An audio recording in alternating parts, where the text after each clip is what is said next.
मैं इस वक्त शारजा स्टेडियम से आपसे मुखातिब हूँ। यहाँ T10 के नए फॉर्मेट को इंट्रोड्यूस कराया गया है।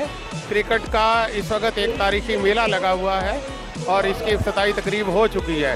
ये 90 मिनट्स के 10 ओवर्स के क्रिकेट के नए फॉर्मेट को इंट्रोड्यूस किया और इससे शायकीन को बहुत अच्छा इंटरटेनमेंट में मदद मिलेगी।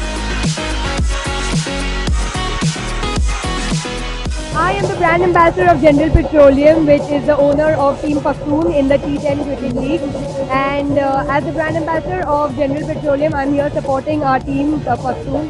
I think it's a great initiative taken by our company, General Petroleum, to bring India and Pakistan together and play cricket for peace. Because cricket is very dear in both the countries, India and Pakistan.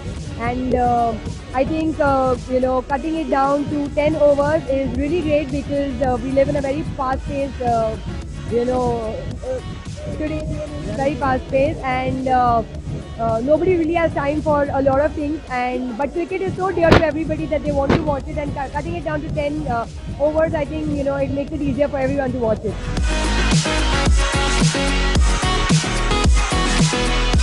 Maratha Arabian को support कर रही हूँ क्योंकि वो सोहेल भाई को on कर रहे हैं और सोहेल खान के साथ मेरा बहुत लंबा एसोसिएशन रहा है, मेरे लिए फैमिली जैसे है, तो मैं उनको सपोर्ट करने आई हूँ। T10 अच्छा है क्योंकि एंटरटेनमेंट है, पब्लिक के लिए, लोगों के लिए अच्छा एंटरटेनमेंट है और मेरे ख्याल में अच्छी तरह से ऑर्गेनाइज किया गया है। तो अभी देखिए ये पहला ऐसा बड़ा टूर्नामेंट है T10 का, इसके बाद ही आप कुछ बोल सकते हैं कि इसके ऊपर कमेंट कर सकते हैं कि कैसा सक्सेसफुल हुआ या ना हुआ, पब्लिक इसे लाइक की या नहीं की, तो ये तो टूर्नामेंट होने के बाद ही पता चला।